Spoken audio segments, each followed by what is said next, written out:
Olá pessoal, eu sou o Padre Jean Medeiros da Paróquia São Francisco de Assis, aqui do último bairro da Zona Sul de São Paulo, querido bairro Valor Velho, e hoje nós vamos abordar um tema que eu acredito que é de suma importância, principalmente depois de uma pandemia.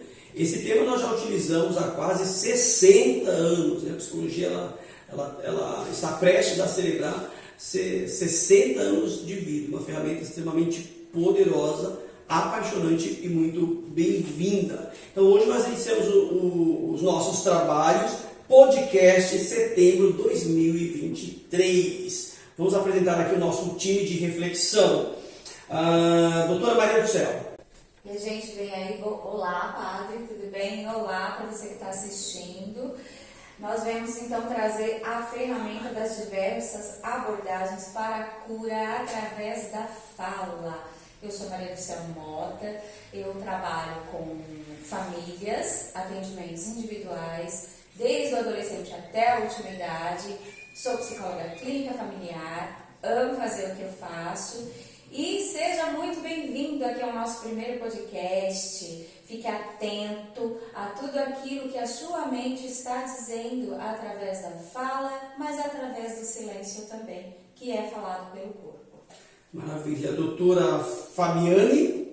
Isso, olá a todos. Eu sou a Fabiane, trabalho com a psicologia com abordagem analítica e atendimentos individuais com todos os públicos, desde criança até o público idoso. E nós vamos falar da psicologia, que é essa ciência incrível e apaixonante, que é super importante para a gente cuidar aí da nossa saúde mental, dos nossos pensamentos. Doutora Elisângela. Olá a todos, meu nome é Elisângela, eu trabalho também com a psicologia analítica junguiana, tendo todas as faixas etárias e nós vamos, claro, falar da saúde mental, que é tão fundamental e importante, envolvendo todas as nossas temáticas hoje aqui. Percebam que elas foram fazendo a sua auto-apresentação e em quase todas as falas veio a palavra falar. Doutora Leida, falar cura? Falar cura, olá, espero que vocês estejam bem. Nós vamos dar o máximo de nós aqui para nós passarmos esse conhecimento e autoconhecimento. Eu sou Maria Leida, psicóloga clínica e social. Eu atendo o público do adolescente até o idoso. Trabalho no núcleo de convivência com o idoso, que eu amo o que eu faço. Então, não deixaria de me apresentar assim, essa boca, do tanto que nós precisamos falar do que a gente sente, falar das nossas emoções. Então, tem aquele ditado, nós não podemos ficar engasgados, não podemos engolir sapo, a gente precisa falar. Então, nosso tema de hoje vai ser nesse intuito de sempre estar falando das nossas emoções. Então, sejam bem-vindos ao nosso primeiro podcast aqui no ano de 2023, falando de saúde mental. Eu gostei dessa introdução, né? Vamos entrar pela porta da frente, né? Com muita maturidade, responsabilidade e com muita leveza.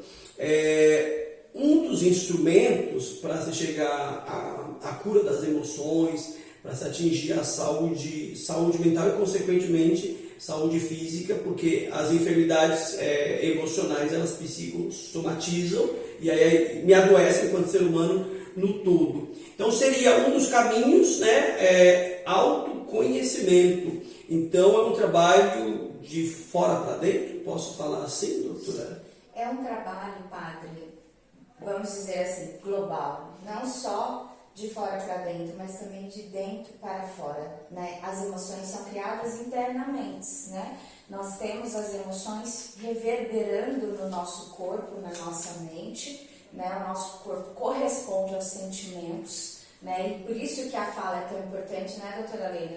Porque às vezes a gente engole aquele sapão, fica aqui na garganta, né, Padre? E aí o nosso corpo, a gente daqui a pouco está sentindo uma tensão no pescoço, uma dor no corpo, né, um mal-estar, uma enxaqueca, que a gente não sabe de onde veio, né? Uma tosse, né? Uma tosse, né? Ou até a aflição, o corpo falando. Por quê? O corpo vai dando sinais, né? Sim, porque a boca calou, né, Padre? Então a boca calou, o corpo acontece? Então, o funcionamento do emocional, da saúde mental, ele reverbera para dentro e para fora, né? Doutora Fabiane, é difícil, né, poder ir para dentro, né? Não é confortável, mas a psicologia tem esse poder de iluminar o meu inconsciente, aquilo que está obscuro dentro de mim. Sim, com certeza, padre. E assim, é um processo doloroso também, né? O processo do autoconhecimento, ele tem várias nuances. E aí a gente passa por momentos de dor, de angústia, de sofrimento, de muita alegria. Por isso que o processo de terapia, ele vai flutuando e às vezes a gente, né, quem já fez terapia tem essas experiências. Nossa, hoje eu saí tão feliz, hoje eu saí acabada. Justamente por causa disso, porque é um processo doloroso de você se conhecer e se descobrir e dar luz àquilo que está obscuro, né?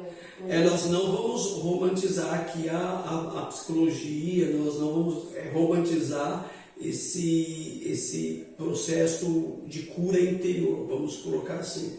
Ele é doloroso, não tem morfina, não tem anestésico, mas é um caminho necessário, né? Qual é o papel do profissional de psicologia? Qual o papel do psicólogo nesse caminho? Eu vou considerar a fala da doutora Maria do Céu, mas esse caminho de fora para dentro. E é importante dizer que eu não vou me visitar sozinho quando eu tenho não vou falar humildade, mas quando eu tenho esse discernimento, essa sabedoria de pedir socorro, e não é para qualquer pessoa, para um profissional de psicologia. O acolhimento, né, profissional, ele tem essa função de acolher, né, o cliente a partir do momento que ele chega nesse estágio de sofrimento. E poder auxiliá-lo, né, para que ele possa identificar na sua própria fala aquilo que ele está vivenciando naquele momento, que é um estágio muitas vezes necessário para que ele possa identificar aquilo que ele está passando, né, o porquê, quais os motivos, né. Então, esse processo de poder provocar, né, esse falar para que o próprio cliente ele possa identificar as suas dores, os seus sofrimentos, quais os motivos, né? Muitas vezes, como a doutora disse, que é necessário passar por essa dor, às vezes nem sempre ele vai sair contente e feliz de uma sessão. Dói mexer? Dói mexer. Então, muitas vezes, essa provocação, ela realmente se faz necessária, mas o acolhimento do profissional é muito importante nessa hora, nesses estágios, né, em que o cliente vai passar, para que ele possa realmente identificar o seu eu e chegar a um autoconhecimento através da sua própria fala. A ideia desse podcast em outras oportunidades de reflexão, nós falamos muito do consciente, que é muito mais fácil de tratar, de elaborar, de curar, né? O inconsciente ele é mais desafiador, e aí a psicologia nos oferta alguns caminhos aqui. Eu queria falar dos 5 passos, né, dessa visita para minhas sombras, para minha escuridão. Eu vou pegar um termo meu, que é um termo religioso, né? A psicologia ela nos oferta 5 passos ou 5 instrumentos para visitar os meus demônios que estão lá no inconsciente. Doutora, primeiro passo, compreensão. Fala de compreensão para nós. Compreender a necessidade que eu preciso de ajuda, muitas vezes, nem todas as pessoas têm esse insight, né? Ela compreende que ela precisa, mas ela vai postergando, vai procrastinando todo esse sentimento.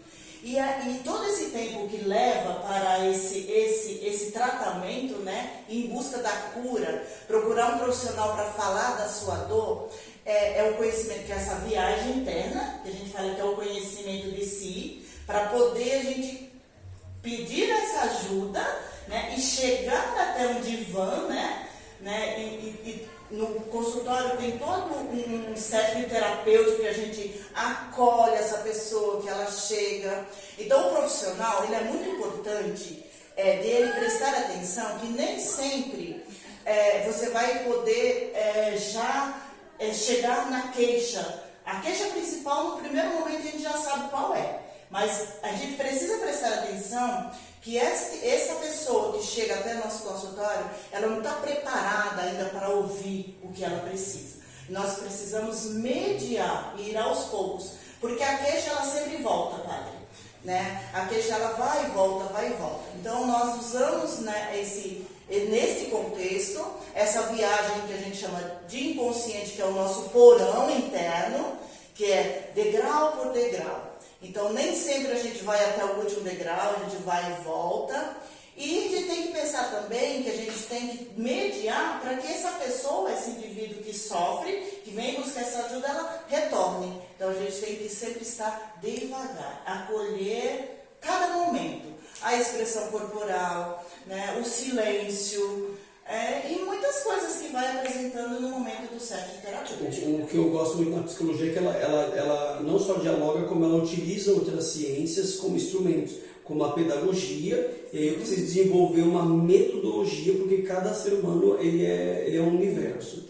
Quando eu falo de doenças mentais, essa doença que é silenciosa, dependendo da circunstância, eu tenho poder de autoadoecimento, mas pela demanda, pela experiência de consultório, de confessionário, de direção espiritual, eu falo da minha experiência, né?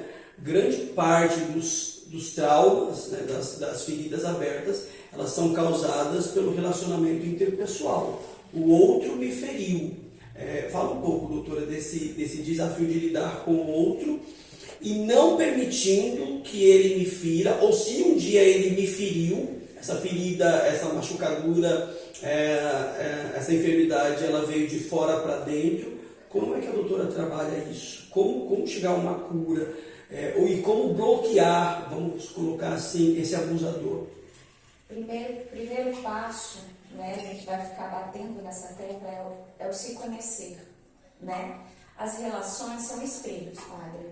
A gente espelha, a gente tem um termo na psicologia que se chama projeção. Aquilo que eu não dou conta em mim, eu projeto em ti. Né? Então, nas relações, quanto mais íntimas, quanto mais próximas, mais há espelhamento e projeção. Então, eu espelho na Leida, às vezes eu olho para a Leida e falo, nossa, que profissional excelente, que mulher incrível, né? Aquilo também vive em mim. Ao passo que eu posso olhar para ela e falar assim, nossa, que pessoa, sei lá, rancorosa, isso também vive em mim. Então, as relações são espelhamentos para que eu veja, esteja atento. O que eu vejo no outro pode ser muito parte minha. Agora, como me defender de tudo isso? Será que é defesa ou será que é aceitação? Será que é olhar para o outro e falar, peraí, por que a Leida ser uma mulher extremamente intelectualizada, resolvida na vida me afeta? Ou ela ser grosseira me afeta? O que isso está fazendo dentro de mim?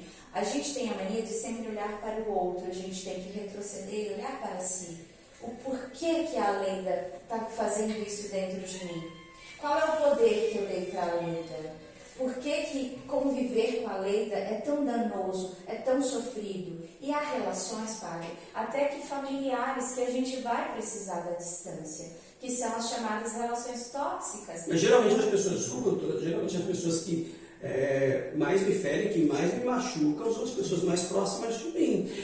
Tem um, se não me engano, um filme que fala dormindo com o inimigo, né? E de repente é um relacionamento tóxico, é a igreja doméstica, é o ambiente de trabalho, é a igreja. Estou errado? Não está errado. E aí é exatamente isso que o senhor falou, né? Como que eu crio um antídoto? Como que eu bloqueio? Primeiro eu me conheço. Isso aqui que a Leida faz, a Leida colocar o suco no copo da outra e não colocar no meu, me dá uma sensação de que eu fui rejeitado. Peraí, em que momento da minha vida houve essa cicatriz da rejeição? Que nesse momento, nessa relação está aparecendo. Então é mais sobre mim, de eu me pegar, de eu me olhar. E aí, os bloqueios, as proteções que a gente vai fazendo, né? O senhor gosta muito de vôlei, né? A gente tem que bloquear a bola, né? Para não entrar, né? Tem que bloquear o ataque. Tem que bloquear o ataque. Às vezes o ataque vem internamente. Às vezes eu sou o próprio ataque. Né? Doutora, eu busco relações que me machucam. eu tenho esse poder, eu tenho ferramentas para bloquear o ataque, para bloquear o abusador, e como fazer? Sim, a identificação, o autoconhecimento, ele se faz importante para que possa fazer esse tipo de bloqueio. Mas é trazer na consciência, né? É ter a consciência do que está acontecendo. Entender o eu, né? O eu. O que está acontecendo no meu entorno? Por que isso está acontecendo? O que eu estou atraindo? Né? Então, aquela projeção que foi direcionada para o outro, né? Na verdade, será que não é o meu eu? Será que eu não estou adentrando em mim mesmo? Né? O que eu posso identificar diante dessas circunstâncias? É fácil lidar comigo? Eu sou um ser humano de fácil convivência? A doutora falou de projeção. Eu quero acreditar e é bem confortável que o problema está fora, né? Que o problema é o outro. Isso me deixa dormir em paz. Nós vamos fazer essa reflexão de fora para dentro, mas também de dentro para fora. O que é mais confortável, quando o problema está fora ou quando o problema está dentro? O que é mais confortável para o paciente, para o cliente? Quando o problema é externo ou quando eu sou o protagonista aqui dos meus problemas, aqui no meu inconsciente, dos meus desafios? O que é mais fácil? O que é mais confortável? É confortável.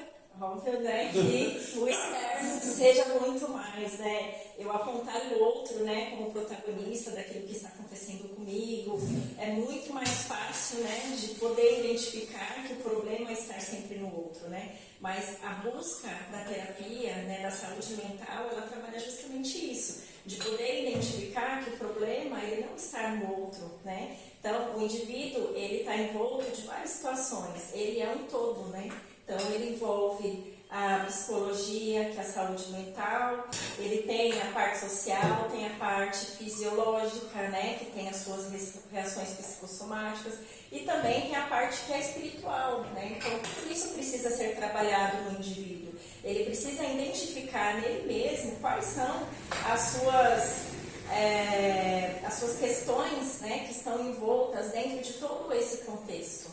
Né? E na verdade tudo isso envolve só a si mesmo. Então trazer, né, a consciência de tudo isso, que ele pode ser trabalhado para poder identificar em si mesmo quais são as suas responsabilidades mediante as suas próprias ações. E olhar para dentro de si mesmo. Né? Eu tenho duas vias de adoecimento aqui, né? De dentro para fora, são sentimentos não elaborados, que são só meus, são íntimos, são pessoais, mas, e aí vocês fiquem à vontade, essa é uma pergunta aleatória para a equipe, para as doutoras.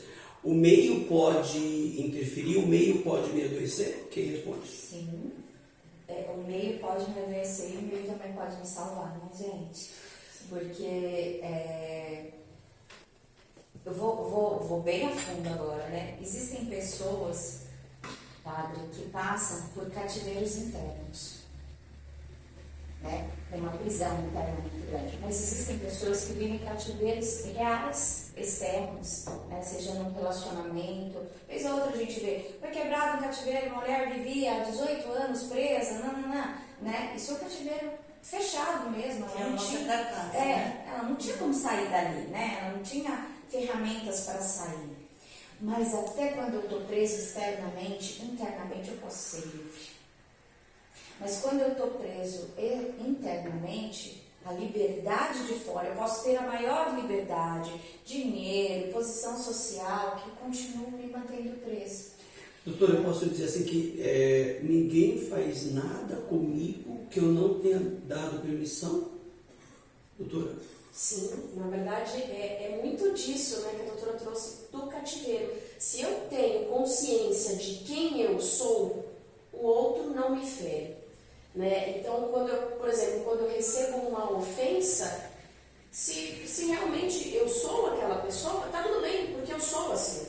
E se eu não sou, tudo bem também, porque eu não sou essa pessoa. Então, é muito do autoconhecimento de quem você é, de ter convicção de quem eu sou, né? De me conhecer para que eu possa me compreender dentro do todo, né? E as doutoras estavam falando e me remeteu a uma frase do Freud que diz responsabilidade na desordem que você reclama, né? Naquilo que você reclama. Então, quando eu falo do outro, nossa, como ele é uma pessoa rabugenta, como ele é uma pessoa reclamona, mas qual é o meu papel nisso? Qual é a minha responsabilidade? Então, é muito disso, de você se conhecer primeiro, se entender, para que o outro não te fira, não te machuque, porque você sabe quem você é, você sabe o valor que você tem. Mas quando a gente não tem consciência disso, tudo nos fere, tudo nos Eu acho que machuca. também entra aquilo, né? Tá, me fizeram mal. Existem muitos maus, né? Me fizeram mal. E diante desse mal, o que eu faço? O que eu vou fazer com O isso? que eu faço com isso que me fizeram, que foi terrível, que foi abominável? Porque existem, a gente no consultório, a gente ouve o senhor também, coisas pesadíssimas. E o que eu faço com isso que me fizeram? Né? Como que eu saio desse cativeiro que me colocaram? E a gente pode para diversas violências, né? A violência sexual é uma das talvez mais danosas que possam existir, né? Tem um filme que a mocinha, ela sofria violência, eu não vou lembrar agora o nome, mas ela viveu a vida inteira, a infância, sofrendo violência sexual do padrasto. E no momento que ela que ela sofria a violência, a cabecinha dela ia para um outro lugar. Então o filme passava onde ela estava. Então ela estava conhecendo o mundo, ela estava em outro lugar. Foi uma defesa que ela teve que adquirir para suportar aquilo que era terrível. E ela, dessa relação, tem até um bebê. Mas ela foi construindo na cabecinha dela, né, um lugar de fuga, um lugar de refúgio até que ela pudesse sair. Ela cresceu, ela virou uma mulher e ela conseguiu sair do espaço. Mas dentro ali da cabecinha dela, ela era livre. É um filme muito doloroso, impactante, mas assim, me ensinou muito sobre essa liberdade e essa prisão que às vezes a dor nos acomete, né? Tem uma ilustração aqui que a doutora Lida preparou, que é o cérebro, né? Empresta para mim, doutora, por gentileza. É isso que a doutora Maria do Céu, ela narra para nós esse filme, né? Esse exemplo de ir para um outro lugar diante de uma dor, de um sofrimento, de um abuso.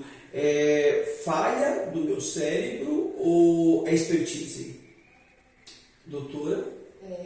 Na verdade, tem os mecanismos de defesa, né? Então, esse filme, o que ela traz, é um mecanismo de defesa, porque eu preciso lidar com isso que o outro está me trazendo. Então, como que eu reajo a isso? E tem vários mecanismos de defesa, né? As pessoas usam fuga, usam, às vezes, humor, né? Quantas vezes a gente... Sarcasmo também. O sarcasmo, a ironia. A ironia. E quantas vezes a gente não tem pessoas que estão vivendo uma dor profunda, né, amarga, e elas estão ali convivendo com o social, fazendo suas interações muito felizes, e de repente a gente não sabe, né, a dor do outro. Então, os mecanismos de defesa, que são muitos, eles são importantes para que a gente lide com aquilo que o outro está nos causando, né? E é importante saber separar isso. Quando a gente traz, por exemplo, a doutora falou, né, você mesmo trouxe, do que o outro faz, né? Não é comigo, é responsabilidade dele porque eu durmo em paz, eu durmo melhor assim, sabendo que o problema não é meu, o problema é do outro.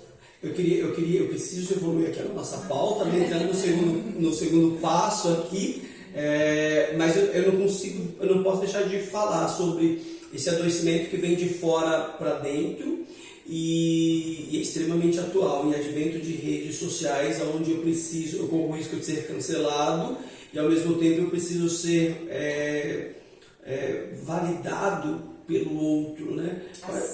Aceito. Doutora, qual a influência das redes sociais hoje? Essa aceitação, eu preciso provar para o outro, né? Eu preciso dar uma resposta para o outro. É para o outro ou é para mim mesmo? Para si mesmo, né? Entender todo esse processo de poder ter essa interação com o outro, né? Na verdade, não é com o outro, né? Ele não sabe nem exatamente com quem ele está lidando nas redes sociais, né? Eu acho que existe aí um foco de um público ao qual ele quer atingir, alguém que ele quer ter atenção, quer ser visto, mas o que ele está buscando? Que tipo de provação ele quer encontrar, né? Por que essa pessoa quer ser vista, né? Então tem todo um processo por trás de tudo isso, né? Ou ou de fato ele foi rejeitado por alguma situação, né, na sua vida, na sua vivência, e ele quer buscar alguma aprovação, né, ser visto e tirar aquela rejeição que ele vivenciou em algum momento na vida dele, e busca através das redes sociais encontrar isso. Mas o quão isso pode ser verdadeiro, né, o quão isso pode ser real, e ele pode realmente encontrar isso dentro de uma rede social. E o quanto esse universo que é rede social, ele, além de ser perigoso, ele é perverso. Seria a nossa orientação, né, que não é o melhor caminho de validação. Mas eu queria colocar na nossa mesa de podcast um pouquinho da minha ciência, do meu mundo, né, a partir da fala da doutora. São Bento, bebe tu mesmo o teu veneno. Doutora Leida, assumir responsabilidade, segundo passo nesse processo de cura. É um processo difícil quando nós precisamos falar que a responsabilidade é minha. Por minha culpa, minha tão grande culpa. Eu gosto disso, né? Ato penitencial. Não é a sogra, não é o sogro, não é o patrão, não é o sistema econômico, não é o sistema político. Minha culpa, minha tão grande culpa, eu me coloco como protagonista da minha própria história. Então, e ser o protagonista, ela exige, em todo esse contexto que foi abordado aqui, exige maturidade. Nós temos a maturidade emocional e a maturidade mental. A emocional, muitas vezes a gente somos mais, alguns são mais razão, outros mais emoção. Aí existe um conflito dentro da gente que a gente não sabe identificar qual é a minha emoção. Se a minha emoção é devido aos fatos que eu cometi, mas que eu faço a projeção no outro, é o outro que fez para mim. Então essa responsabilidade ou autorresponsabilidade, ela fica muito interna dentro e abriga os leões, né? Eu costumo falar para alguns pacientes meus assim, você é aquele animal que você alimenta mais dentro de você. É o que vai crescer? É o que vai crescer. Então, se eu alimento mais o animal feroz, é lógico. O leão, né? O leão, né? A leoa, né? Então, lógico que vai ter mais rigidez, vai ter mais agressividade, né? É o rei da selva, né? Doutora, desculpa a gente interromper. Se eu alimentar a hiena, que é desastrada, e ela fica com as sobras, né? É isso que vai crescer? É isso que vai crescer. E na sociedade, nas comunidades, nós temos leões, né? Que é o líder, é o que é o protagonista da sua própria vida, mas tem muita hiena. Muita hiena. Então, nesse contexto, eu gosto muito do desenho, né? O Rei Leão, né? Que tem todo um contexto de uma história maravilhosa, que me traz lembranças lindas, né? Do processo de superação. Então, talvez a gente possa falar, né, meninas? Assim que a recuperação, a responsabilidade esteja nesse processo de recuperação. Eu vou me recuperando gradualmente, dentro do seu contexto ali, dentro da minha dor, dentro da minha caverna, né? Que eu vou ressurgindo. Né? O meio, eu vou voltar, o meio me influencia sim, e aí eu pego o Rei Leão, né, como instrumento de reflexão. O jovem leãozinho, né, a sua essência é ser o rei, né, de todos os animais, ele é o líder, mas como ele está convivendo com outros personagens lá, muito simpáticos, diga-se de passagem, né? Mas eles se alimentam do quê? Dos vermes, né? Então ele se deixa influenciar pelo meio e ele acaba se distanciando de quem ele realmente é, né? E aí entra o terapeuta, aí entram vocês, os profissionais de psicologia, né, que vai ter que dar aquela sacudida e falar, olha, você não é hiena, né? Sai desse espírito de reclamação, de murmuração, desse complexo de inferioridade, para de aceitar o relacionamento tóxico, de aceitar migalha, sobra, toma posse de quem você é e se torna leão. Terceiro passo, e aí eu acho que parte de vocês, né? O que eu posso esperar de um profissional de psicologia, de um psicólogo, de um terapeuta? Fala um pouco da experiência que você tem que trazer para o trabalho Uma coisa que eu considero que, tanto na confissão, na direção espiritual e na psicologia, empatia, que já vou dar um spoiler, que é essa capacidade de entrar dentro da dor do outro. Doutora, quem fala? Doutora Elisângela? Bom, a questão, eu acho que existem vários fatores que precisam ser considerados, né? O que o externo está causando esse sofrimento, né? Identificar isso através da fala, né, do próprio cliente, e ele poder identificar quais são esse externo que está afligindo e trazendo esse sofrimento. Essa responsabilidade que o profissional tem de poder levar essa conscientização, né? Então, quais são esses fatores que o próprio cliente pode identificar? Então, o externo pode ser o próprio ambiente de convívio, que nem sempre está envolto as pessoas que são os familiares, pode ser um ambiente de trabalho, ou os próprios familiares, que são os vínculos mais profundos, né? Que isso vai trazendo de geração em geração comportamentos repetitivos. E que muitas vezes o próprio cliente ele não tem a consciência de que aquilo que ele está tendo de comportamento ali, que está lhe causando o próprio sofrimento, vai ser identificado por essas vertentes, né? Então, a gente poder, como profissional, levar essa conscientização para o cliente que ele tem essas influências externas, né, para poder identificar em si mesmo. E a empatia do profissional de poder entender isso. E aí tem a junção de tudo que a gente está trazendo aqui. A responsabilidade dele de poder identificar que mesmo que tenha essas influências externas, ele também é responsável pelos atos dele, pelo que ele fala, pelo que ele pensa, né? E aí gera toda essa somatização, né? Os mecanismos de defesa. Então, muito disso vai sendo construído, né? É uma construção muito longa que precisa ser desconstruída dentro da terapia, e aí a gente, como profissional, vai reconstruir tudo isso, ressignificar tudo isso também. Quarto passo, e na minha opinião, um dos mais desafiadores, né?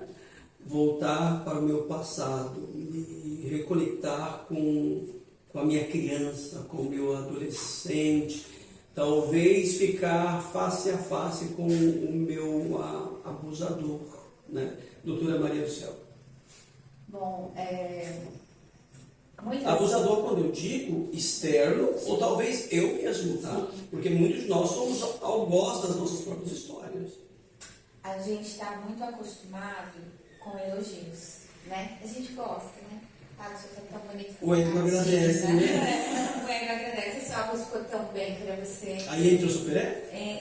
Entra um fascínio pelo outro, né? O outro que vai lá e me atesta que eu sou bom.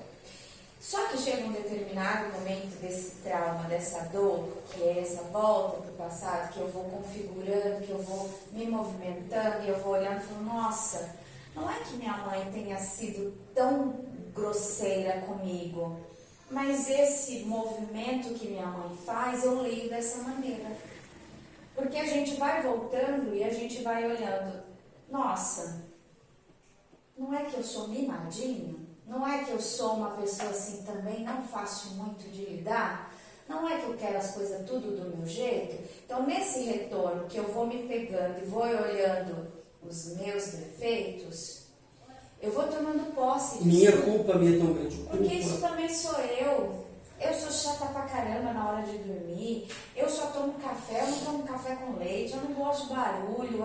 Eu sou chata também. Qual é a sua responsabilidade? Né? Sim. A doutora é elegante, né? Eu acho que a intenção do nosso podcast é publicá-lo nas redes sociais e que ele possa chegar eu ia falar ao maior número de corações, né? Não, ao maior número de cérebros, né?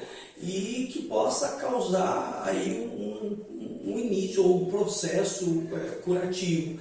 Então eu acho que é importante eu falar isso, mas eu não sou tão elegante como a doutora. Tu é o logo do Borogodó, né? Doutora. E aí, assim, nesse retorno que eu olho, que eu vejo que eu também tenho umas demandas pesadas e que eu não sou tão bacana assim, né? Vou falar até de mim mesmo. Um dia eu escutei assim, acho que até já disse num podcast, você é muito mimada. Quando alguma coisa bate na gente, que a gente fica assim, eu não sou mimada não, né? Vem logo A defesa. Para e pensa. O bloqueio. Para e pensa um pouquinho. E eu faço muito isso. Eu voltei e falei, mano, eu sou mimada, né? Eu sou mesmo mimada, aquelas coisas do meu jeito, né? E aí eu fui trabalhando nesse meu mimada. Não tem problema ser mimada. Mas quando o meu mimado afeta a vida do outro, aí começa a ter um problema, né? Então, retornar para mim é também catar os cacos e ver que eu não sou tão bacana, que eu não sou tão legal, que eu tenho demandas às vezes bem ruins, mas que eu sou esse todo. Que o complemento dessas minhas sombras e dessa minha luz, como vai dizer Jung, sou eu. E tá tudo bem, às vezes eu ser luz e às vezes eu ser sombra. Doutora, eu queria provocar, né, a tua fala aqui no quarto passo. E a gente ouve muito isso, né? Uma arrogância, uma prepotência, o não querer ser ajudado, o não querer ser curado. Quando é sobre mim, eu ainda entendo e consigo até respeitar. A vida é feita de escolhas, está tudo certo. Mas uma pessoa emocionalmente adoecida, e aí eu trago aqui alguns exemplos de dependência química, é um direito seu ir para o fundo do poço. Mas um dependente químico, ele no mínimo arrasta mais 2 pessoas para o fundo do poço. Então não é só sobre ele. Não. E nenhuma doença é só sobre ele. Porque ninguém foi feito sozinho nesse mundo. Nenhuma doença psíquica ou física é sobre ele. Ele tem alguém. Ele veio de algo. Nós não fomos uma coisa que brotamos aqui. Né? Nós temos uma raiz, né? Nós viemos de algum lugar. Então, quando eu adoeço, sim, o meu entorno adoece. Quando eu estou em sofrimento, o meu entorno está sofrendo. Por quê? Porque tem alguém que me vê, que me enxerga, que me olha. Ah, mas tem pessoas, por exemplo, os andarilhos vão dizer, ele não tem ninguém. Ele não brotou, gente. Ele tem um alguém. Ele tem uma história. Um momento, uma história. Se você sentar com ele, você vai ouvir uma história. Da onde veio essa dor, da onde veio esse sofrimento. E aí, padre, eu queria chamar a atenção para uma coisa. A vitimização. Tem pacientes, nem todo mundo vem para o consultório para se curar. Sério? E a galera paga para isso. Não veio para se curar. E a gente precisa entender isso. Porque a gente não é produto curativo. Mas qual é a motivação? Muitas vezes ele vem para dizer assim, nossa, fizeram mesmo isso com você, que maldade, né? Puxa vida, Babijan, que povo horrendo. Traz Ele outro, vem né? para você segurar isso. E é o nosso trabalho garimpar e colocar ele responsável pela própria história. Doutora, tem que fazer, o psicólogo, o profissional, o terapeuta tem que fazer academia, né? Porque tem que ter força para tirar, né, para fora, né? E às vezes é no muque, não é? Às vezes, padre, sabe quando você vai abrir uma coisa e não abre? E você faz força e não abre? Às vezes é delicadeza. Às vezes quando a gente fala, né, acolhimento, ninguém acolheu a dor dele, segurou a dor dele, assim, de ele vir contar uma história super triste, e você não chorar no lugar dele, e você suportar, e você ficar ali e aguentar a dor dele. Às vezes ele só precisa disso, de alguém que aguente a dor dele, que suporte e que seja forte o suficiente, porém delicado, para estar ali. E aí o maior processo que existe dentro da alma humana é se colocar como vítima. E vítima é o maior processo punitivo que existe. Mas é confortável ser vítima? É confortável até a página 1, né, padre? Né, meninas? Até a página 1 é confortável ser vítima da vida. Ai, a vida não me deu certo, nananã. Mas a vitimização é nada mais, nada menos do que uma vingança. Então, é confortável, talvez anestesia a minha dor, mas me tira do protagonismo. Aí a doutora coloca assim, nós trouxemos um instrumento, né, o poder da fala, mas na área de vocês tem um outro instrumento que é extremamente poderoso, que é o poder da escuta, né? Silenciar, fazer vênia, para que o outro seja protagonista. Quando nós falamos de doenças mentais, no início ali ainda no período melancólico, no início. Ela é uma doença silenciosa. Doutora, doença mental é contagiosa? Não, a doença mental ela não é contagiosa, mas ela afeta aqueles que estão no entorno, isso é fato, né?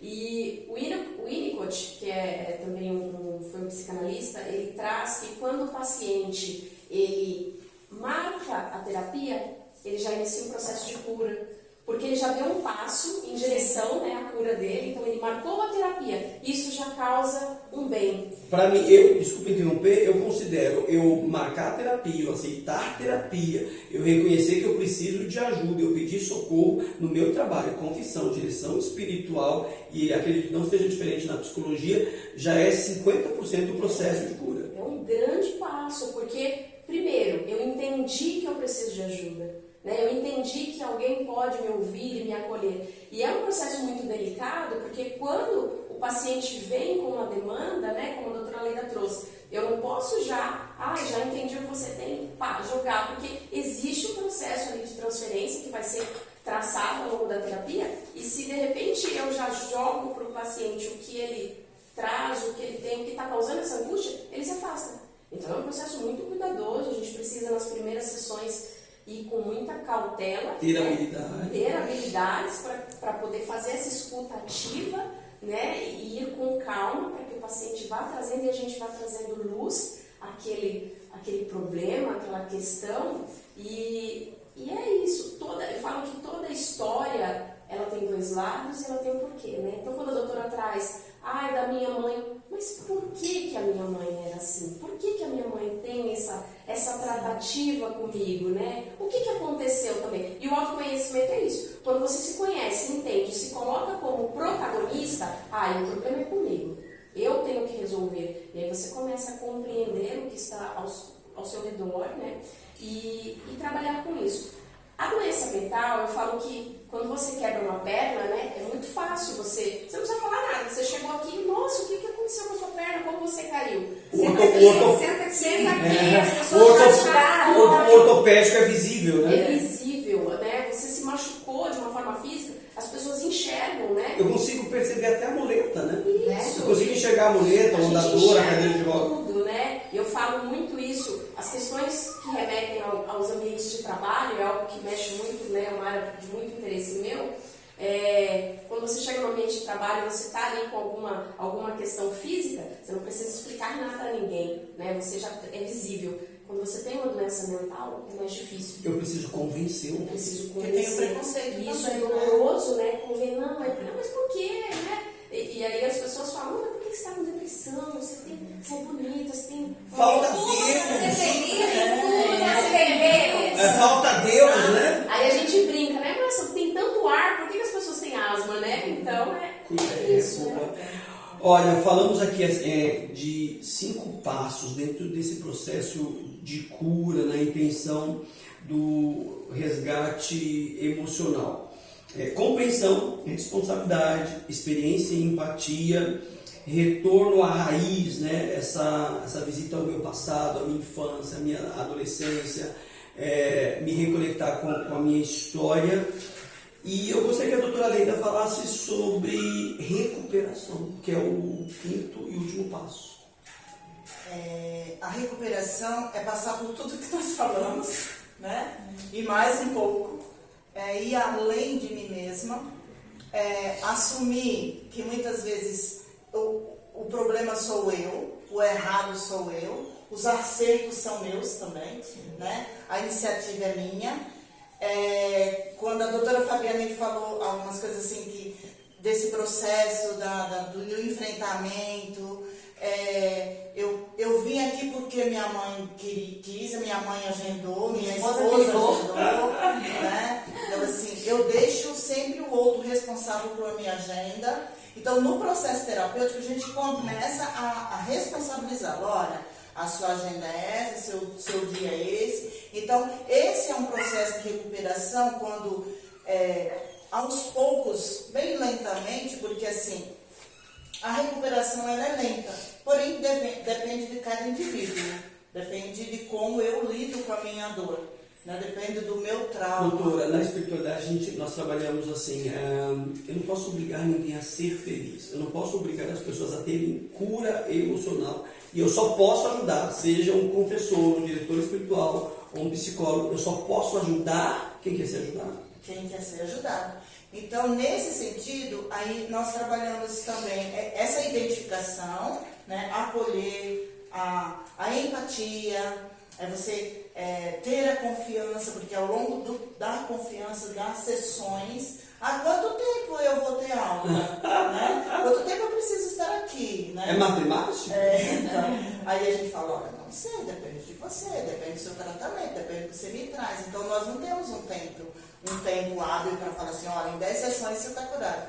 Eu sempre falo assim, olha, gente, aqui não é uma sessão de fisioterapia, né? Você vem, o médico passa 10 sessões, depende muito de você, de como você vai ser o seu processo, do quanto você vai assumir o título de protagonista da sua história, deixar de ser codependente ou deixar que o outro atue sobre você. Eu vou pegar as rédeas da minha história. Exatamente. Então, aí entra depois o processo de alta, que é um processo também, depois que... mas eu já tenho que ir, né? Nossa, mas eu tenho umas coisas aqui. Você já vasculhou tudo, já tá tudo ok, bonitinho. Mas aí eu já tirei a muleta e agora você consegue caminhar sozinho, né? Agora você consegue... porque eu entendo a terapia, a psicologia, o próprio profissional de psicologia... Como essa cadeira de roda, quando eu lesionei lá a minha perna, eu precisei, o andador, a muleta, a psicologia, ela é essa muleta, que em algum momento, necessariamente, ela precisa ser tirada, ou estou errado? Certo. E aí trabalha a dependência, né? A dependência, o processo de alta, nossas férias, nós precisamos trabalhar também no setting terapêutico, né? Quando a gente precisa tirar férias, né? Porque a gente precisa viver também, né? Precisamos de cuidados também, né? Eu ia provocá-las, né? Tem um pensador que diz assim, ser ou não ser, eu provocaria vocês, dar o número do celular ou não dar, né? Para o paciente, né? É um perigo. Doutora, vamos fazer as considerações finais, e aí eu queria provocá-las. Não engolir sapos. Considerações finais. Vamos começar, doutora Maria do Céu. Bom, não engolir sapos não quer dizer que você precisa ser grosseiro. Verdade. Porque a gente pode não engolir sapo, mas a gente pode dizer de nós, mas sem grosseria, né? Respeitando o espaço do outro. Né? Eu acredito que saúde mental é uma coisa enorme e está envolvido com cuidado físico, né? Com alimentação, está envolvido com relacionamentos saudáveis, com espiritualidade, né? E está envolvido com você conhecer o seu limite, né? Saber o seu limite. Até onde eu posso ir? Até onde eu posso ir. Chegou o momento de férias, eu não posso parar. Eu posso e preciso e devo parar, né? Então, o outro está me afetando. Olha, eu preciso bloquear. Gostei do voleibol, preciso bloquear. Olha, Padre Jana, isso daqui que o senhor falou não foi legal, me soou ruim, né? Bebe tu mesmo o teu veneno. Bebe tu mesmo o teu veneno, né? Então, assim, a gente, para se manter vivo, respira o tempo todo. Na terapia, né? Numa crise de ansiedade, qual a primeira coisa que a gente fala? Respira. Puxa o ar pelo nariz, solta o ar pela boca. Então, a saúde mental está também nesse respirar. Maravilha. Doutora, quem quiser te ouvir um pouquinho mais, né? Ou quem quiser ser ouvido pela doutora, onde nós te encontramos? Aqui do lado da paróquia São Francisco de Assis, bem do ladinho mesmo. Fico aqui no meu consultório, né? Atendo online, atendo presencial, né? Posso deixar meu telefone? Deve, rede social também. O meu telefone é 981707202, 981707202, Maria do Céu Mota. Minha rede social, Maria do Céu com Y, _ psi. Tá bom? Vou atualizar, inclusive, o meu Instagram, que está precisando de atualização. Maravilha. Doutora, considerações finais, não engolir sapos. Entra muito também no contexto do permitir, né? O quanto que eu me permito, né? Então, esse bloqueio de poder também dizer não é muito importante, né? E como dizer não? É justamente isso que a doutora falou, complementando, não ser agressivo, né? Então, saber dizer não no momento certo, de que maneira, como lidar com isso. E justamente o autoconhecimento, ele também trabalha muito essa questão, né? De poder identificar até onde eu posso ir. Então, a permissão, eu acho que é um dos fatores muito importantes, né? A partir de qual momento eu posso ir e até aonde eu posso ir. Então, eu me permito ir até ali e eu não vou mais adiante, né? Não porque o outro quer, mas sim porque essa é a minha vontade, esse é o meu desejo. Então, o cliente, a partir do momento que tem essa consciência, né, ele vai conseguir lidar melhor com suas próprias emoções. Maravilha. Onde te achamos, doutor? Aqui na paróquia, né, São Francisco de Assis, também tem uma clínica no Jardim São Bento. Minhas redes sociais no Instagram é Elisângela, com 2Y, _ psicóloga. Meu contato é 011 95499 6617. Maravilha, obrigado, doutora. Doutora, considerações finais, ser ou não ser? Brincadeira. Não engolir sapos. Bom, não engolir sapo, eu acho que é muito, né, isso que você trouxe, assim, é fundamental, porque não quer dizer que eu vou sair falando tudo, sendo grosseiro, mas eu penso que nem tudo vale a minha energia, né? Nem tudo vale a minha energia. Nem todos merecem a minha energia. Nem todos, né? Nem tudo, nem todos. Então, eu preciso realmente responder a isso, ou eu posso só ignorar e me retirar e seguir minha vida, tá tudo certo com isso. De novo, isso é um processo que precisa de muita maturidade, muita inteligência emocional, porque às vezes a gente, não, mas é um absurdo. Não. Eu prefiro não gastar energia com aquilo que não merece. Eu falo que o meu tempo ele é muito valioso, né? O nosso tempo é um ativo valiosíssimo, que a gente perdeu não volta mais. Então, como que nós vamos utilizá-lo, né? Então, não gastem energia com aquilo que não demanda energia de vocês. Maravilha. Tá? Onde te achamos, doutora? Bom, aqui na paróquia, também vou deixar meu telefone de contato, é o DDD 11 97426 1535. E preciso também atualizar as minhas redes sociais. Obrigado, doutora. Doutora Aleida, não engolir sapos, considerações finais, doutora. Nós ouvimos tanto isso, né, no engolir sapo. É realmente esse Não, e assim, aqui não é sapo, não, né? Não, se fosse sapo, como diz no Nordeste, seria. Qual o termo daquele sapo gigante que tem? Cururu, né? Não engolir cururu, que é um sapo gigantesco. Aqui está no plural, não engolir sapos, relacionamento afetivo, ambiente de trabalho, familiar. Não engolir sapo de jeito nenhum. É falar do que te incomoda, é não aceitar que o outro venha fazer intervenções na sua vida, não absorver o que é do outro para si. E a gente tende a absorver, né, que é do marido, que é do filho, né, e precisa se policiar isso. Então é isso, não é isso. Na verdade, eu vou usar uma frase que o senhor sempre fala: toma conta da tua vida. Vai cuidar da tua vida. E é verdade, isso é muito o que eu acredito. A minha vida já é complexa, a doutora coloca aqui uma fala que eu gosto muito: o meu tempo é caro, ele é precioso, ele é escasso, eu mal dou conta de me fazer feliz, e aí eu vou gastar essa energia que é singular com a vida do outro e, sobretudo, quando o outro não me convidou. Né? Eu não tenho esse direito. A pessoa mais importante do mundo, e não é um egoísmo, né? Mas é uma questão didática, a pessoa mais importante do mundo sou eu. Primeiro eu, depois o outro. O que mais, doutora? Então, aí para ilustrar esse momento que eu acho muito precioso, depois a gente vai agradecê-las, né? Agradecer ao senhor principalmente, que dá tanto esse incentivo para a gente, é um amante da psicologia, eu sempre falo, né? Então, assim, eu quero a psicologia me salva. Eu quero trazer a Fênix aqui, né? Então, assim, é um mito conta que a ave não podia reduzir-se, apenas recriar-se. No fim da vida, recolhia-se num ninho de ervas aromáticas para atear-se ao fogo e nada restar além das cinzas. De onde renasceria com mais esplendor e força? A fênix, ela significa a morte e ressurreição. É uma metamorfose, é uma evolução. Nesse sentido, é preciso aceitar o desafio de ressignificar. A gente sempre usa essa palavra, ressignificar. Fazer novamente, mas de uma forma diferente, né? Então, ressignificar são as nossas perdas, compreender que somos capazes, né, de morrer várias vezes, não morrer a alma, morrer a nossa dor, né, de matar, em vida e renascer num processo de reinvenção de nós mesmos. Então é isso. Então é que nós sejamos fênix, né? Que bonito isso, né? Essa capacidade de ressurreição, né? Constantemente estou ressuscitando.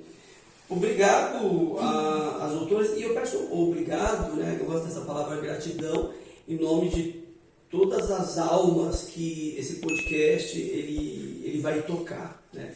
Que acredito que a psicologia é um dom, é uma vocação, que Deus as abençoe. As doutoras são ferramentas, são instrumentos de cura, que Deus abençoe e que vocês possam se tornar cada vez mais ferramentas úteis na vida de tantas pessoas. Gostaria de fazer vênia a psicologia, representada aqui pelas doutoras, né? Com uma calorosa salva de palmas.